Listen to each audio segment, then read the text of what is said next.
my fellow motion designers. It's New Year and it's the first tutorial of 2024. So for this tutorial, we're going to make this wavy animated liquid texture, as you see here. And if you have been following me on Instagram, you've probably seen it on Instagram before. So today I'm gonna spill the beans and I'm gonna show you how to make this awesome effect. So let's just jump into cinema. Alright, so let's get started with this wavy effect. So first of all, we're gonna create a sphere. And I'm just creating a sphere so I have something to have the effect on. Then I'm just going to make this into a hexahedron and I'm just gonna give it a lot of segments. So now we're going to right click, other tags, and we're gonna create a vertex map. And inside of this vertex map, we're just gonna create a simple linear fall off. And that's it. Now you're going to create a random field and we're gonna put it in the overlay. So it's actually only affecting the parts that are between 1 and 0. So it's only affecting these parts here. And if we go to our random field here and we turn the scale up, you can see we have a little bit more of a bigger noise. Alright, so this is what we're gonna use to make the effect. So now you can go and you can create a material just like this. And I'm just gonna dog it down here. And it is actually really important that you use the old shader type, because I don't think you can get this C4D shader node here in the new shader system. And we're gonna use this C4D shader a lot today. So what I wanna do now is find a vertex map, a C4D vertex map. And we are going to also create this node called a distorter. And this is actually only in the new Redshift update. So we're going to use this really simply just by plugging it in to the color here. Then I am going to use this vertex map we have here. And I'll plug this into the shader distorter because we're going to use the map to distort our shader. And then let me go and find a C4D shader over here. And we can go down here and we can take a noise. And it's actually really important that we do it in this C4D shader because I'm going to show you a thing that we can't do with the other types of noises. Let me just go up here and let's set it to 4000 by 4000. Let's set the depth to 16. And now we're just gonna plug it in. But we can't plug it in yet because we actually need to make a texture node over here. And then we can plug our shader into the image file.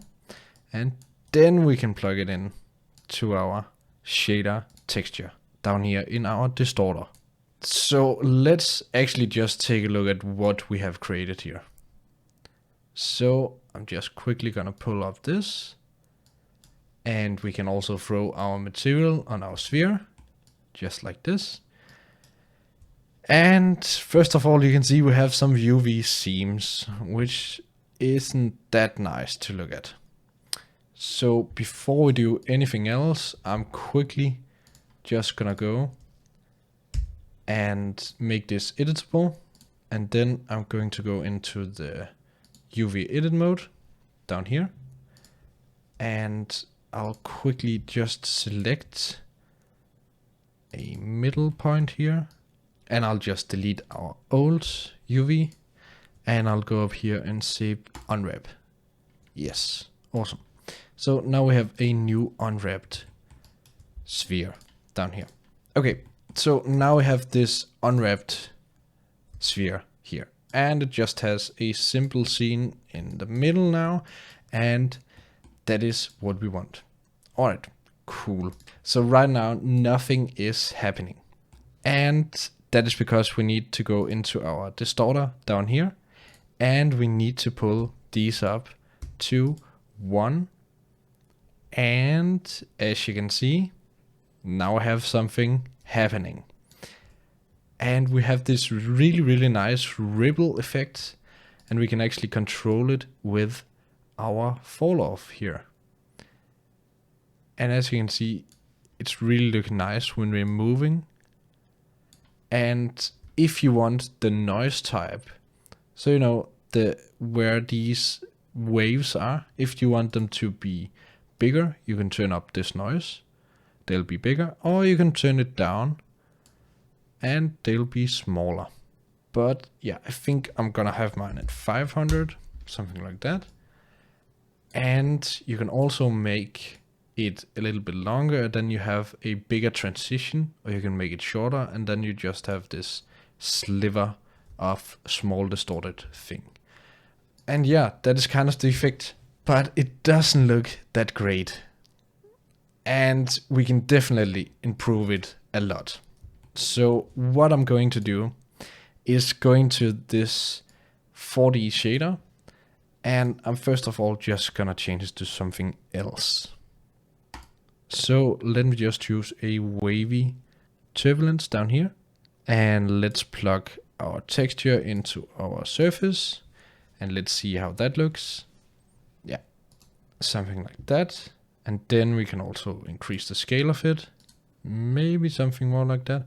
And I'm also just gonna crank up the contrast of it. That is looking kind of better.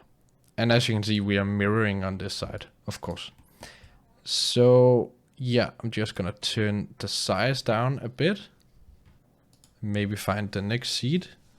So now we have this noise. And remember when I said there was a reason for us doing this C4D shader?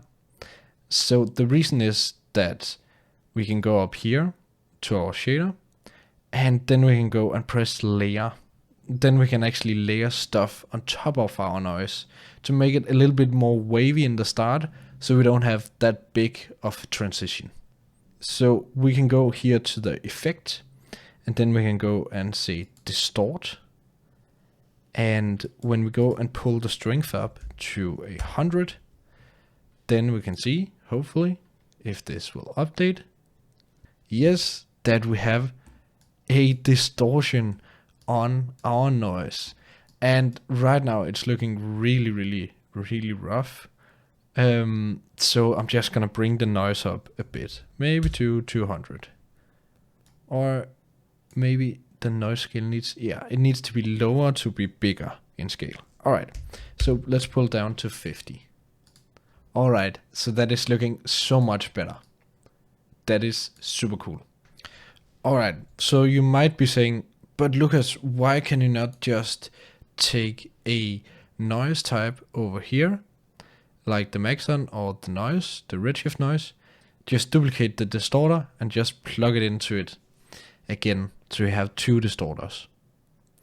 Well, it doesn't work. You can't have a distorter into a distorter, and also this C4D can be plugged into a texture, and we really need a texture format that is driving this node.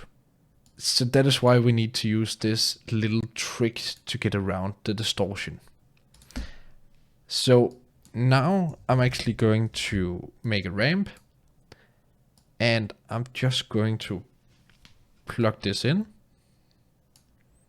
just so we can get some nice colors here. So I just made this little ramp thing here, and it's looking pretty cool. So what I actually want to do here is just go in and change our noise scale up to something like 350, I think. That could be a bit better. And then we're going to plug this in, and we can see what it's looking like. Oh yeah, we also need to plug the ramp into our shader. Alright, so that is pretty good so far. But now I actually need to create this reveal kind of effect. So what I want to do here is actually just plug our vertex map into ramp, and I'm gonna go and set it into my opacity. And then I want to go here and I just wanna clamp this down, kind of like this. And let's see what it looks like. Yeah, like that. And I actually think we need to turn this around. So something like this. I don't know if you guys can see it here, but we almost have this kind of liquid growing on, which is looking pretty awesome. And to make it a little bit better, we can go in here and we can say a little bit of animation speed, like 0.5 I think is good. And then I also want to animate this, so it actually, let's just animate it from the bottom to the top. I think that should be better.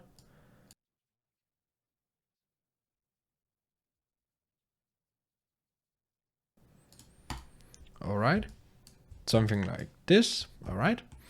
And so if I scrub through here, you can maybe start to see the texture, and there it is. And yeah, it's looking pretty awesome. One thing we definitely need is that we need to make some displacement on it. And that is super simple. Just go and plug your displacement into your displacement, and you can just plug the distorter into this one. Yes, awesome. Then we need to have a Redshift object tag over here, and we'll just turn on some displacement, turn this down to 0, turn this to 4, have a little bit of displacement. Let's see how this looks. All right, we got a little bit of displacement, maybe a little bit more. Let's try 5 over here. That's a lot more displacement. So I'm just gonna turn it down here to 0.5. Yeah, something like that. All right, so let me just quickly just go and make 2 dome lights. One of them should not contribute to anything.